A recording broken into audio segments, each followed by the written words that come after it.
வணக்கம். நான் உங்கள் ஜெயா. இன்றைக்கி நம்ம இந்த வீடியோவில் நார்த்தன் ஃப்ரை எழுதின த ஆர்கிடைப்ஸ் ஆஃப் லிட்ரேச்சர் இந்த எஸ்ஸேயோடைய சம்மரியை பார்க்கலாம் வாங்க. இந்த புஸ்தகத்தில் நார்த்தன் ஃப்ரை ரிச்சுவல்ஸ் அண்ட் மித்ஸை வச்சு அவர் கிரிட்டிக்கலாக எப்படி எல்லோரும் அனலைஸ் பண்ணுறாங்கன்றது தான் இதில் எழுதியிருக்காரு. அதனால் அவர் ரிச்சுவல்ஸ் அண்ட் மித்ஸை பற்றி இன்னும் விளக்கமாகவே இதில் எழுதியிருக்காரு. இதை 3 பகுதியாக அவர் எழுதியிருக்காரு. முதல் பகுதியில் ஆர்கிடைப்பல் கிரிட்டிசிசம்னா என்ன, ரெண்டாவது பார்ட்டில் இண்டக்டிவ் மெத்தட் ஆஃப் அனாலிசிஸ் பற்றி எழுதியிருக்காரு. மூணாவதில் டிடக்டிவ் மெத்தட் ஆஃப் அனாலிசிஸை பற்றி எழுதியிருக்காரு. இது எல்லாமே ஸ்ட்ரக்சரல் கிரிட்டிசிசம் கீழே தான் வரும். இப்போ ஆர்கிடைப்னா என்னென்னா ஒரு ஒரிஜினல் ஐடியா இல்லைனா பேட்டர்ன். இது மற்றதை பார்த்து எப்படி அதை காப்பி அடிக்கிறாங்க, ஒரு ஒரிஜினல் ஐடியாவை எப்படி மற்றவங்களாம் காப்பி அடிக்கிறாங்கன்றது. அப்படி பார்க்க போனால் ஆர்கிடைப்பல் அப்ரோச்சுன்றது பார்க்கும்போது ஒரு கல்ச்சுரல் பேட்டர்ன் வச்சு எப்படி ஒரு டெக்ஸ்ட் நம்ம இன்டர்பிரேட் பண்ண முடியும், புரிஞ்சிக்க முடியும்.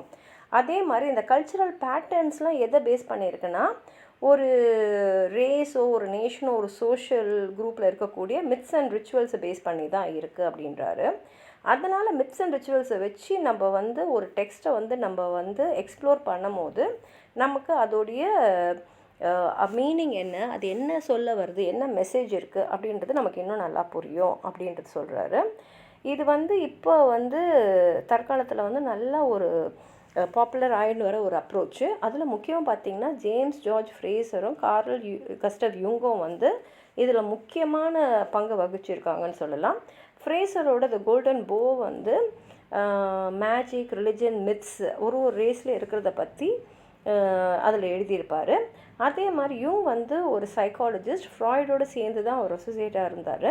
அவருடைய கலெக்டிவ் கான்ஷியஸ்னஸில் இது ஒரு மேஜர் தியரியாக சொல்லலாம். ஏன்னா யூங் எவ்வளோ தான் மேன் மாடர்னாக இருந்து சிவிலைஸாக இருந்தாலும் அவனுடைய ஆழ் மனசில் அவனுடைய சொசைட்டியை சேர்ந்த அந்த ஐடியாஸ், கான்செப்ட், அப்புறம் வேல்யூஸ் ஆஃப் லைஃப்லாம் கண்டிப்பாக இருக்கும். ஏன்னா அது அவருடைய முன்னோர்களுடைய மனசில் இருந்தது, அவங்க வாழ்ந்த வாழ்க்கையில் இருந்தது.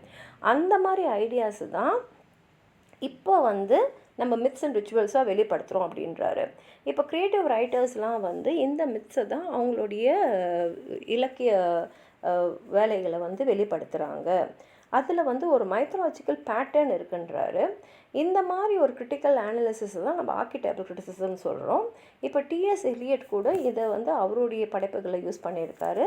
வேஸ்ட்லேண்ட் ஒரு சிறந்த எடுத்துக்காட்டு நம்ம சொல்லலாம். நார்த்தன் ஃப்ரை அவருடைய எஸ்ஸேயில் எந்த ஒரு பர்டிகுலர் மித்தை பற்றிலாம் அவர் எழுதலை. ஆனால் எல்லா எழுத்தாளர்களும் ஜென்ரலாக ஒரு மித்திக்கல் பேட்டர்னை ஃபாலோ பண்ணுறாங்க அப்படின்றத அவர் சொல்லியிருக்காரு.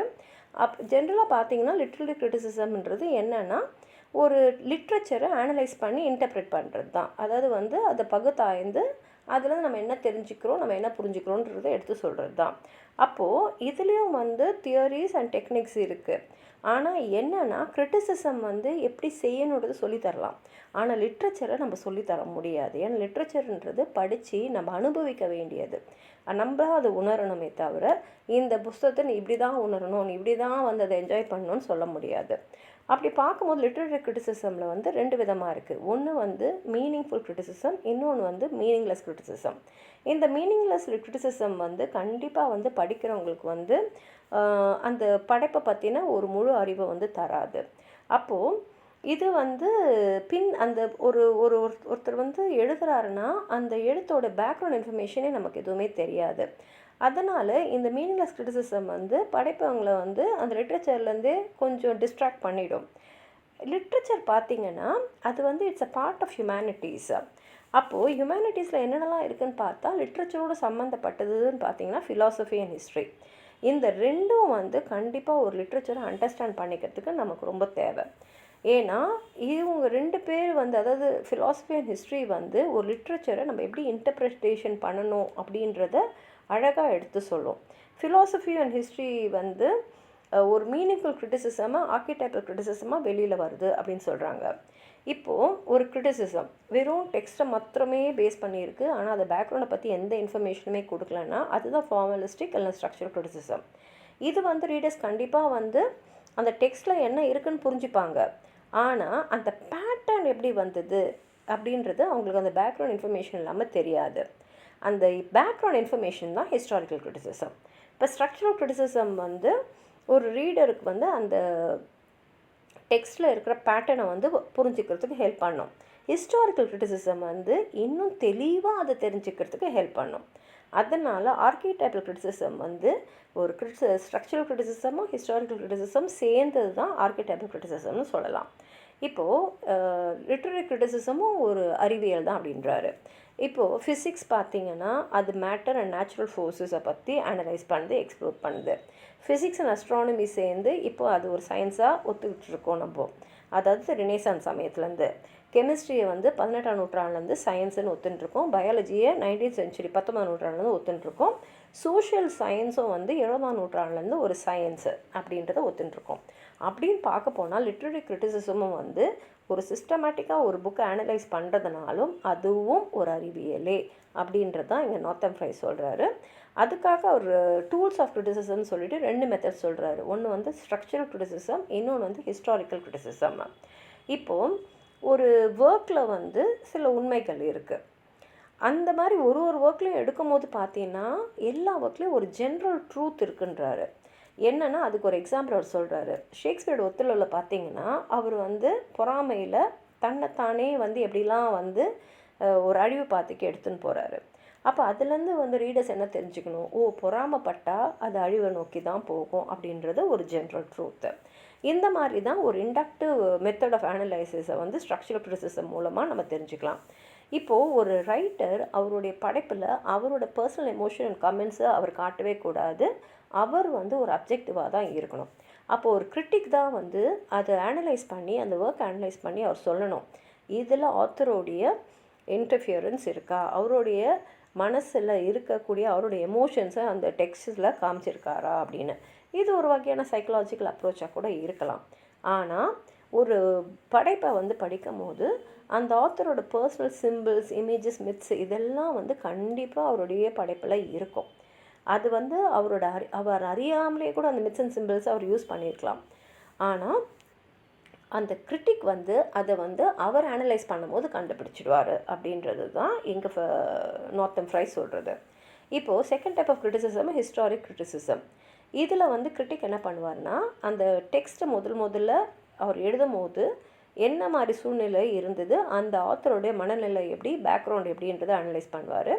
அதுக்கப்புறம் அந்த டெக்ஸ்ட்டை வந்து அவர் மனசில் இந்த தாட்டை கொடுத்ததுக்கான social and cultural demands of society in a particular time, அந்த நேரத்தில் இந்த புக்கை அவர் எழுதுகிறாருன்னா, இந்த படைப்பை அவர் வந்து வெளியிடுறாருன்னா அது எதனால் அந்த தாக்கம் அவருக்குள்ளே ஏற்பட்டது அப்படின்றத கிரிட்டிக் வந்து ஆராய்வார். ஏன்னா வந்து கண்டிப்பாக சமுதாயத்தில் நடக்கக்கூடிய சில விஷயங்கள் தான் ஒரு படைப்புக்கு ஒரு காரணமாகவும் இருக்கலாம். அப்படின்னு பார்க்கும்போது ஒரு ஹிஸ்டாரிக் அந்த ஏதோ ஒரு இது வந்து இவெண்ட் வந்து மேஜர் ரோலாக இருந்திருக்கு. அப்போ கிரிட்டிக் வந்து அந்த கால சூழ்நிலையில் இருந்த சமுதாய பின்னணி என்ன நிகழ்வுகள்லாம் நடந்ததுன்றது அவர் வந்து ஆராயும் போது அந்த டெக்ஸ்ட்டை நம்ம இன்னும் வந்து நல்லாவே வந்து புரிஞ்சுக்கலாம் அப்படின்றது தான் இங்கே சொல்லப்படுது. இப்போ structural criticism and historical criticism வந்து ஆர்கிடைப்பல் கிரிட்டிசிசமும் நெசசரி, அது இல்லாமல் நடக்காதுன்றதை நம்ம புரிஞ்சுக்கிட்டோம். அதே சமயத்தில் இது ரெண்டும் தனித்தனியாக இருக்கக்கூடாது, ரெண்டும் சேர்ந்தாதான் நமக்கு வந்து அதோட முழுமை கிடைக்கும். இப்போது ஒரு ஹிஸ்டாரிக் கிரிட்டிக் வந்து சில காமன் சிம்பிள்ஸ் அண்ட் இமேஜஸை வந்து வேறு ரைட்டர்ஸை அவங்களோட படைப்பில் இருக்கிறத கண்டுபிடிச்சிடுவார். அதுலேருந்து வந்து அவர் வந்து இந்த சிம்பிள்ஸ், இமேஜஸ் அண்ட் மெத்தட்ஸ்லாம் இந்த ரைட்டரோட எழுத்துக்களில் எப்படி வருது, அப்போ அது ஒரு குழுவாக வந்து அங்கே இருக்கக்கூடிய ரைட்டர்ஸ் எல்லாத்துலேயும் வந்து ஒரு பர்டிகுலர் இமேஜ் வருதுன்னா அந்த சமுதாயத்திலோட பின்னணி என்னன்றது அவர் இங்கே சொல்வார். இப்போ கடல்னு எடுத்திங்கன்னா வருஷக்கணக்காக பார்த்தா எல்லா ரைட்டர்ஸுமே அதை எழுதியிருப்பாங்க, அதனால் அது ஒரு ஆர்கிடைப்பல் சிம்பிள்னு எடுத்துக்கலாம். அதே சமயத்தில் சிம்பிள்ஸ் மட்டும் இல்லை, ஜான்ஸையும் நம்ம ஆர்கிடைப்பல் கிரிட்டிசிசம்னு எடுத்துக்கலாம். இப்போ ஜான் ஆஃப் ட்ராமான்னு எடுத்து பார்த்திங்கன்னா அது க்ரீக் ரிலிஜனில் இருந்திருக்கு. அப்போது அதுவும் வந்து ஒரு இம்பேக்ட் வந்து க்ரியேட் பண்ணியிருக்கு ஒரு ஒர்க்லன்னு புரிஞ்சுக்கலாம். அதனால் இந்த ஹிஸ்டாரிக்கல் இண்டக்டிவ் மெத்தட் வந்து ரீடர்ஸ்க்கு அந்த சிம்பிள்ஸ், இமேஜஸ் அண்ட் மித்ஸ் மட்டும் இல்லை ஜானியை வந்து புரிஞ்சுக்கிறதுக்கு நல்லாவே உதவி செய்யும். இப்போ ஆர்கிடைப்பல் கிரிட்டிசிசம் வந்து இந்த சிம்பிள்ஸ், இமேஜஸ் அண்ட் மைத்தாலஜிஸை அது வந்து அனலைஸ் பண்ணி இதோடைய ஆரிஜின் எங்கே இருக்குது அப்படின்னு பார்த்து அந்த primitive myths, rituals, folklore and கல்ச்சரை பற்றியும் ஆராயும். இப்போது இவங்க என்ன சொல்கிறாருன்னா, எல்லாரோடைய அன்கான்ஷியஸ் மைண்ட்லேயும் இந்த கலெக்டிவ் அன்கான்ஷியஸ் இருக்குது. இதை வந்து ரேஷியல் மெமரின்றார். அதாவது நம்ம அந்த காலகட்டத்தில் வாழ்ந்திருக்க மாட்டோம், அவங்க எப்படி வாழ்ந்திருக்காங்கன்றது கூட நமக்கு தெரியாது. ஆனால் நம்ம முன்னோர்கள் வாழ்ந்த அந்த வாழ்க்கை வந்து நம்மளுடைய அன்கான்ஷியஸ் மைண்டில் இருக்கும். அதை தான் வந்து ஒரு எழுத்தாளர் அவர் எழுதும் போது அவருடைய அன்கான்ஷியஸ் மைண்டில் இருக்கிறத அவர் வந்து இந்த myths, ritual, symbols and images மூலமாக வெளிப்படுத்துகிறாரு அப்படின்னு நீங்கள் சொல்கிறாரு. அப்போது ரிடக்டிவ் மெத்தட் வந்து ஒரு கிரிட்டிக் எப்படி பண்ணுவார்னா, ஒரு டெக்ஸ்ட்லேருந்து பர்டிகுலர் ட்ரூத்லேருந்து ஜென்ரல் ட்ரூத்துக்கு எடுத்துன்னு போயிடுவார். ஏன்னா முன்னோர்கள்னு பார்த்தா அங்கே இருக்க பெரும்பான்மையானவங்களுக்கு அவங்க முன்னோர்களாக இருந்திருப்பாங்க இல்லையா. அப்போது அந்த இடத்துல இருக்கக்கூடிய எழுத்தாளர்களுடைய மனசில் இருக்கக்கூடிய விஷயங்கள் தான் பொதுப்படையாகவே வெளியில் வந்திருக்கும். அதனால் ஒரு எழுத்தாளர் இல்லை, ஜென்ரல் ட்ரூத்தாகவே இது அமைஞ்சிருக்கும் அப்படின்றாரு. இப்போது ஆர்கிடெக்டல் கிரிட்டிசிசமில் எல்லா விதமும் இருக்குது அப்படின்றாரு. ஏன்னா வந்து இது வெறும் ஒருத்தரோட வெளிப்பாடு இல்லை. இப்போ ஒரு எடிட்டர் நமக்கு அது வேணும், ஏன்னா அவர் வந்து டெக்ஸ்ட்டை க்ளீனப் பண்ணணும். ஒரு ரிட்டாரிக்கன் வந்து அந்த நரேட்டிவ் பேஸ் அவர் எப்படி சொல்கிறாருன்றதை அனலைஸ் பண்ணணும். ஒரு ஃபிலாலஜிஸ்ட் வந்து அந்த வேர்ட்ஸோடைய இம்பார்ட்டன்ஸ் இதெல்லாம் வந்து அவர் ஸ்க்ரூட்டனைஸ் பண்ணணும். ஒரு லிட்ரரி சோஷியல் ஹிஸ்டோரியன் வந்து இந்த மித்ஸ், ரிச்சுவல்ஸ்லாம் எங்கேருந்து வந்து இவருக்கு வந்து கிடைச்சிது, இப்படி வந்திருக்குன்னா அவருக்கு என்ன மாதிரியான ஒரு சொசைட்டியில் அவர் பிறந்திருக்காரு, வாழ்ந்திருக்காரு அப்படின்றதெல்லாம் அவர் வந்து அனலைஸ் பண்ணுவார். இப்போ வந்து ஹேம்லெட் உடைய கதையை பார்க்கும்போது ஆந்த்ரோபாலஜிஸ்ட் வந்து சாக்சோன்ற ஒரு 13th century ஹிஸ்டோரியன், அவர் வந்து அவர் வந்து ஒரு லெஜெண்டை பற்றி எழுதியிருக்காரு அவருடைய புக்கு டேன்ஸு ஜெஸ்டோ டானோரியமில். அப்போ அங்கே போய் ஹேம்லெட்டோட பேக்ரவுண்டை, அந்த ட்ராமாவோட நேச்சர் மித்ஸை வந்து அவர் அனலைஸ் பண்ணும் போது கூடவே நார்மன் கான்கஸ்ட் பீரியட்லேயும் வந்து மக்கள் நடுவில் இருந்த அந்த மித்தெல்லாம் வந்து அவர் அனலைஸ் பண்ணி தான் அந்த ஹேம்லெட் கேரக்டர் எப்படி உருவாச்சு அப்படின்றத அவர் இங்கே கொண்டு வராரு. அப்போது ஹேம்லெட்டோட ஆரிஜினும் இந்த ஆர்கிடெக்டல் கிரிட்டிசிசம் மூலமாக நமக்கு வந்து அனாலிசிஸ்க்கு வருது. இப்போ லிட்ரேச்சர் வந்து மியூசிக் அண்ட் பெயிண்டிங் மாதிரி தான். இப்போ ரிதம் வந்து மியூசிக்கு ரொம்ப தேவை. ரிதம் இல்லாத மியூசிக்கு எப்படி இருக்கும் நமக்கே தெரியும். அதே மாதிரி பெயிண்டிங்னால் அதில் பேட்டர்ன் வந்து ரொம்ப முக்கியம். இப்போது லிட்ரேச்சர்லேயும் இந்த ரிதம் அண்ட் பேட்டர்ன் வந்து இருக்குது. அதுதான் இமேஜஸ், ஃபார்ம்ஸ் அண்ட் வேர்ட்ஸாக வருது அப்படின்றாங்க. ரிதம் வந்து இங்கே நரேட்டிவாகவும், அந்த நரேட்டிவ் தான் எல்லா இவெண்ட்ஸ் அண்ட் எபிசோட்ஸை ஒரு சீக்வன்ஸாக நமக்கு எடுத்துகிட்டு வந்து கொடுக்குது. அதே மாதிரி பேட்டர்னும் ரொம்ப முக்கியம். ஏன்னா அதுதான் அந்த வேர்பல் ஸ்ட்ரக்சரு, அந்த மீனிங்கை அதை கன்வே பண்ணுது. அப்போது ஒரு ஒர்க் ஆஃப் லிட்ரேச்சரில் ரெண்டுமே இருக்கணும், ரிதமும் இருக்கணும், பேட்டர்னும் இருக்கும். அதாவது நரேட்டிவும் இருக்கணும், அந்த நரேட்டிவில் அந்த மீனிங் என்ன சொல்ல வராங்கன்றதும் இருக்கணும் அப்படின்றதான் இங்கே முக்கியமாக தெரிஞ்சுக்கணும். இப்போது இயற்கையை பார்த்திங்கன்னா, இயற்கையிலே ஒரு நேச்சுரல் சைக்கிள் இருக்குது. அதாவது வந்து ஸ்ப்ரிங், வின்டர், ஆட்டம் அண்ட் சம்மர்னு சொல்கிறோம். இந்த ரிதமில் வந்து பார்த்திங்கன்னா வேர்ல்ட் ஆஃப் அனிமல்ஸ் இருக்குது, அந்த இதெல்லாம் வந்து ஹியூமன் வேர்ல்டும் அதில் இருக்குது. இப்போ அனிமல்ஸு அண்ட் பேர்ட்ஸ் வந்து ஒரு பர்டிகுலர் சீசன்லாம் மீட்டிங் பண்ணுவாங்க. இப்போ அது வந்து நம்ம அவங்களோட ரிச்சுவல்னு சொல்லலாம். இந்த ரிச்சுவல் எதுக்காக வந்து செய்யப்படுதுன்னு பார்த்திங்கன்னா ரீப்ரொடக்ஷனுக்காக. இது ஒரு ரிச்சுவல்ன்றதுனால ஒரு கேப் விட்டுட்டு அதுக்கப்புறம் வந்து ஃப்ரீக்வெண்ட்டாக இந்த சமயம், வருஷத்தில் இந்த சமயம் அப்படின்றது தான் வரும். அதனால் அது ரிச்சுவல்னு சொல்கிறோம். அந்த ரிச்சுவலை வந்து மனிதர்களுக்கும் சில ரிச்சுவல்ஸ்லாம் இருக்குது, அதுக்கும் ஒரு மீனிங் இருக்குது. இப்போ க்ராப்ஸ் பார்த்திங்கன்னா இந்த சமயத்தில் தான் நம்ம வந்து பிளான்ட் பண்ணணும், இந்த சமயத்தில் தான் நம்ம ஹார்வெஸ்ட் பண்ணணுன்னு இருக்குது. வருஷம் இதை செய்வோம், அதுக்குன்னு சில சீசன்ஸ் இருக்குது. அதே மாதிரி சாக்ரிஃபைசஸ் அண்ட் ஆஃபரிங்ஸ் வந்து நம்ம செய்கிறோம் இல்லையா, அதுலேயும் வந்து அது ஒரு ரிச்சுவல். அதுவும் வந்து ஒரு வருஷத்தில் இந்தந்த சமயத்தில் தான் செய்வோன்னு இருக்குது. இதுக்கும் காரணம் வந்து ஃபர்டிலிட்டி அண்ட் கன்சுமேஷன் ஆஃப் லைஃப்னு சொல்கிறோம். அப்போது ஹியூமன் வேர்ல்டில் ரிச்சுவல்ஸ் வந்து வாலண்ட்ரியாக பெர்ஃபார்ம் ஆகுது, அதுக்குன்னு ஒரு இம்பார்ட்டன்ஸ் இருக்குது. அதே மாதிரி லிட்ரேச்சர்லேயும் பார்த்திங்கன்னா அதுக்குன்னு ஒரு ஆரிஜின்ஸ் இருக்குது, அதில் ரிச்சுவல்ஸ் இருக்குது. இதை தான் வந்து ஆர்கிடெக்ட் கிரிட்டிக் வந்து கண்டுபிடிச்சிட்டு நமக்கு எக்ஸ்பிளைன் பண்ணுறாரு. அவர் வந்து இந்த ரிச்சுவல்ஸை வந்து லிட்ரேச்சரில் அவர் எப்படி எக்ஸ்பிளைன் பண்ணுறாருன்றதை நம்ம பார்க்கணும். இப்போ பேட்டர்ன்ஸ்ன்னு பார்த்திங்கன்னா ரைட்டரோட எஃபானிக் மூமெண்ட்ன்றோம். அந்த ரைட்டருக்கு அந்த அந்த அந்த புஸ்தகத்தை எழுதணும், இல்லை அந்த கவிதை எழுதணுன்ற எண்ணம் எப்படி வருது, ஏன் வந்தது, எப்படி அவருக்கு இன்ஸ்பிரேஷன் வந்தது, எங்கே அந்த இன்ஸ்பிரேஷன் எடுத்தாருன்னு பார்த்திங்கன்னா அவர் வந்து அவருக்குள்ளே பர்சீவ் ஆனது தான் அவர் வெளியில் வந்து ப்ராவர்ப்ஸாக, ரிடில்ஸாக, கமாண்ட்மெண்ட்ஸாக, ஃபோக் டேல்ஸாக சொல்கிறாரு. இது வந்து அவருடைய படைப்பில் வந்து ஒரு நரேட்டிவாக வருது. அவர் என்ன பர்சீவ் பண்ணாருன்னு பார்த்தீங்கன்னா, அது ஒரு மித்தாக இருக்கலாம், அது அவர் டெலிபரேட்டாவோ இல்லை அன்கான்ஷியஸாகவோ அவர் வந்து அதை வெளிப்படுத்தி இருக்கலாம். அப்போது இதுக்கு என்ன பேட்டர்ன் அப்படின்னு பார்க்கும்போது தான் அந்த ஒர்க்கை நம்ம இன்னும் நல்லா அண்டர்ஸ்டாண்ட் பண்ணிக்கிறோம். அப்போது பேட்டர்ன் அண்ட் ரிதம் வந்து முக்கியமாக எல்லா ஒர்க்குக்குமே ஒரு முக்கியமான ஒரு காம்பனண்ட்டுன்னு தெரியுது. இப்போ மித்தை வந்து ஒரு 4 ஃபேஸஸாக வந்து அவர் வந்து இங்கே எடுத்துன்னு வந்திருக்காரு. ஏன்னா ஒரு மித்துனா என்னன்னா, அது ஒரு கடவுளை பற்றியோ இல்லை ஒரு டெமிகாடை பற்றியோ இல்லை ஒரு சூப்பர் ஹியூமன் பீயிங்கோ ஒரு லெஜெண்டை பற்றியோ சொல்லுது. இப்போ ஃப்ரேசர் அண்ட் யூங் 2 பேருமே என்ன சொல்கிறாங்கன்னா, இந்த மித்து உடைய சென்ட்ரல் ஃபிகர் இல்லைனா சென்ட்ரல் சிக்னிஃபிகன்ஸ் வந்து எல்லா ரைட்டர்ஸாலும் ஒத்துக்கொள்ளப்பட்டது தான். அப்போது அவங்க என்ன பண்ணுறாங்கன்னா, இந்த மித்ஸை 4 கேட்டகரியாக பிரிக்கிறாங்க. முதல் வந்து இந்த டான், ஸ்ப்ரிங் அண்ட் பர்த் ஃபேஸ்ன்னு எடுத்துக்கலாம். இதில் வந்து அந்த ஹீரோ பிறக்கிறது, அவர் எப்படி வந்து தன்னை வெளிப்படுத்துகிறாரு, அந்த ரிசரக்ஷன், அப்புறம் வந்து தீமை எப்படி அழிக்கிறாரு அப்படின்றதெல்லாம் இதில் வரும். இதில் சபார்டினேட் கேரக்டர்ஸ்ன்னு பார்த்தீங்கன்னா அதோடைய அப்பா, அம்மா இவங்கெல்லாம் இந்த மித்தில் இருப்பாங்க. இந்த மாதிரி மித்ஸ்லாம் வந்து ரொமான்ஸ் அண்ட் ரெப்போசிட்டிக் போய்ட்ரியில் நம்ம பார்க்கலாம். அடுத்தது வந்து zenith, summer and marriage or prime ஃபேஸ்ன்னு.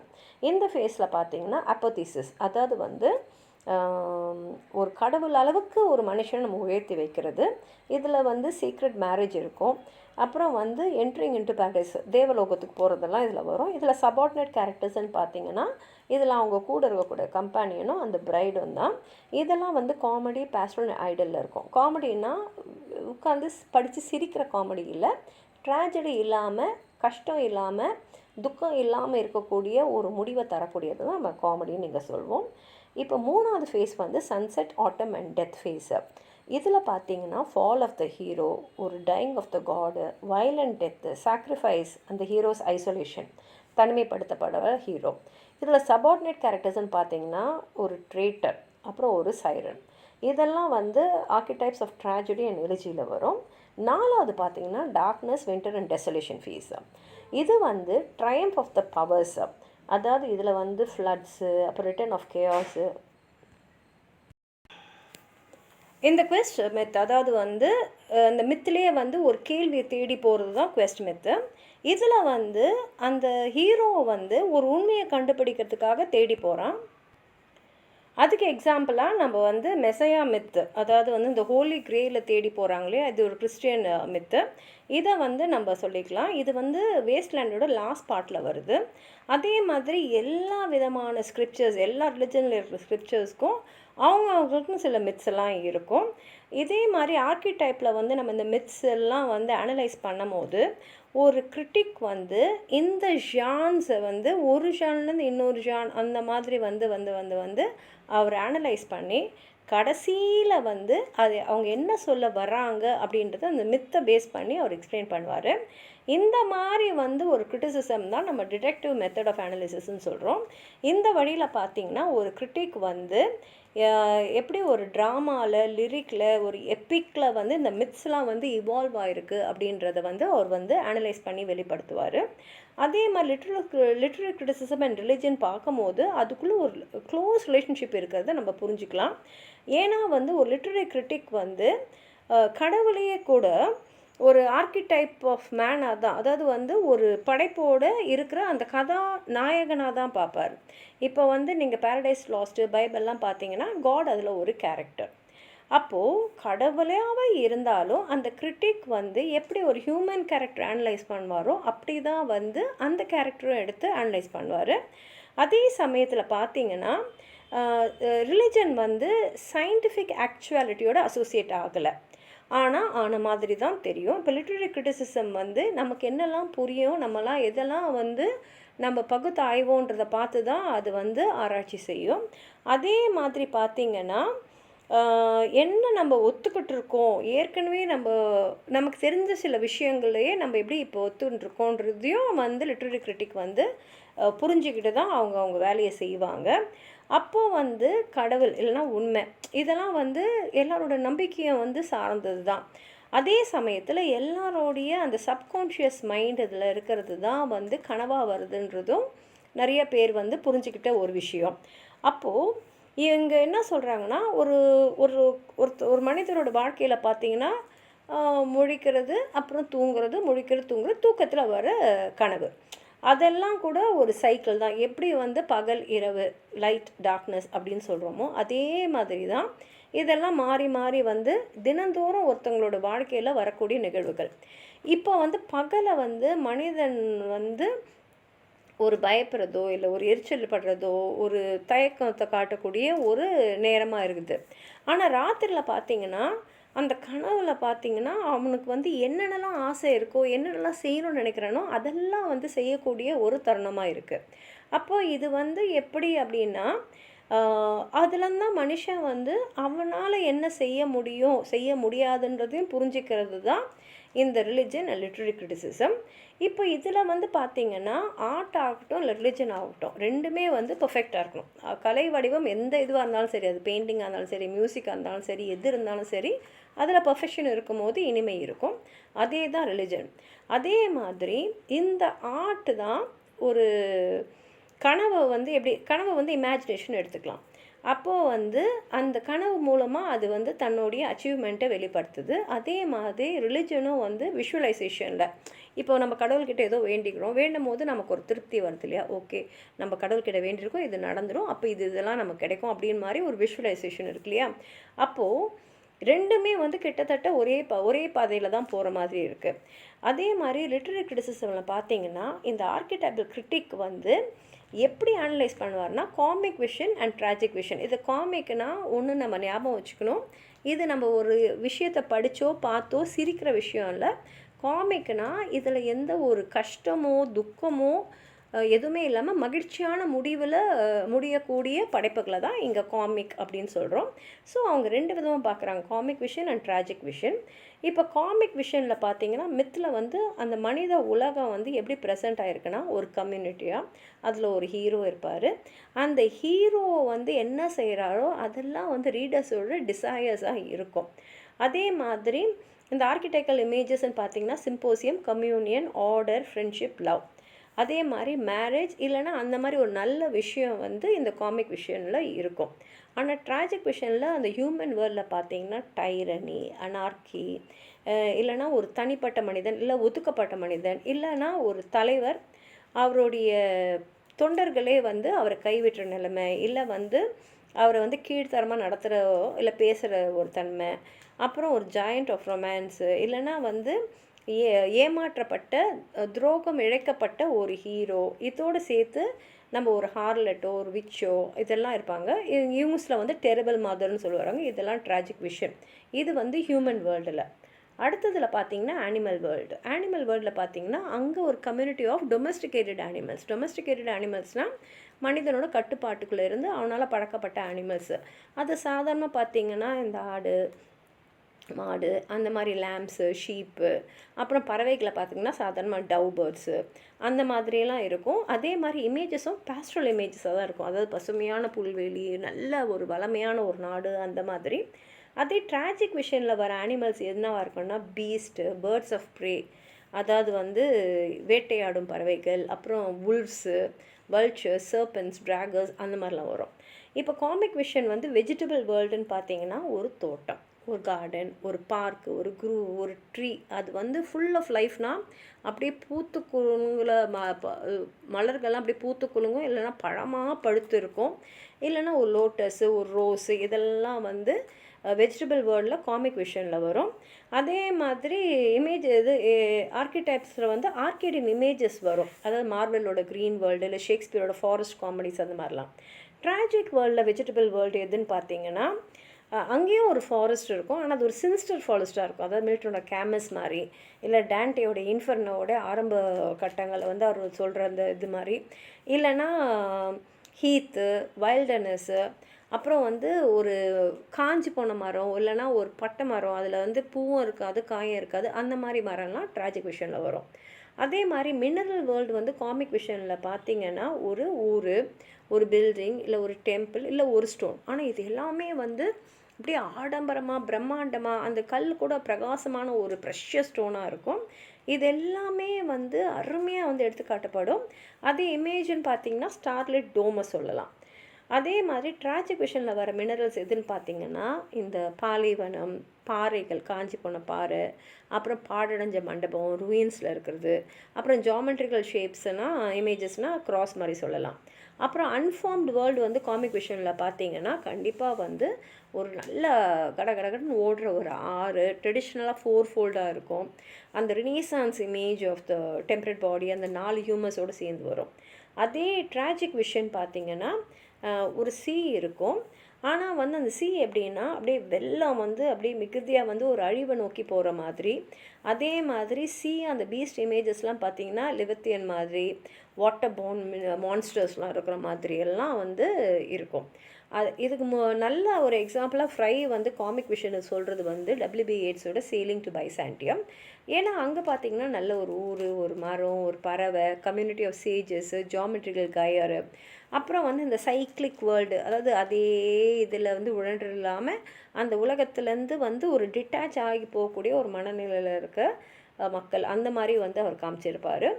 இது வந்து ட்ராஜிக் ஆர் காமிக்ன்றது நம்ம வந்து சிம்பிள் அண்ட் மித்ஸை வச்சு தான் நம்ம டிட்டர்மின் பண்ணணும், இன்டர்பிரேட் பண்ணணும்னு சொல்கிறாரு ஃப்ரை.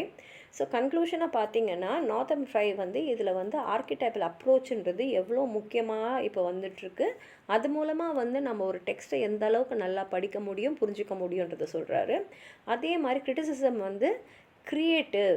அதே மாதிரி ஒரு ஆர்கிடைப்பல் கிரிட்டிக் வந்து ஒரு ஒரு ஒரு படைப்போடைய எதுக்காக அது படைக்கப்பட்டது, அது என்ன சொல்ல வருது, அந்த அந்த அந்த படைப்பில் இருக்கக்கூடிய கேரக்டர்ஸோட மோட்டிவ்ஸ்லாம் என்ன. ஏன்னா வந்து எந்த மனிதர்களும் தனிப்பட்டவர்கள் இல்லை. அதே மாதிரி தான் ஆர்கிடைப் கிரிட்டிக்கும் வந்து அவர் ஃபார்மலிஸ்டிக் கிரிட்டிசிசம், இல்லைனா ஸ்ட்ரக்சரல் கிரிட்டிசிசம், ஹிஸ்டாரிக்கல் கிரிட்டிசிசம் எல்லாத்தையும் சேர்த்து வச்சு தான் இந்த ஆர்கிடைப்பல் கிரிட்டிசிசம் மூலமாக ஒரு படைப்பை வந்து ஆய்வு செய்கிறாரு அப்படின்னு சொல்கிறாரு. அதே மாதிரி ஃப்ரேசரும் யுங்கும் கூட ஆர்கிடைப்பல், அதாவது மித்திக்கல் கிரிட்டிசிசம், இதில் வந்து ஒரு புதிய பாதையே எல்லாருக்குமே வந்து காமிச்சிருக்காங்க. அதே சமயத்தில் நம்ம பார்க்க போனால் மித்திக்கல் கிரிட்டிசிசம் அதில் ரெண்டுமே இன்டக்டிவ் மெத்தடும் இருக்குது, டிடெக்டிவ் மெத்தடும் இருக்குது. இது எந்த அளவுக்கு ஒரு எஃபெக்டிவ் டூலாக இருக்குது, ஏன்னா வந்து இது எதையுமே வந்து நம்ம விட்டுட முடியாது ஒரு படைப்பை வந்து நம்ம ஆய்வு செய்யணும்னா.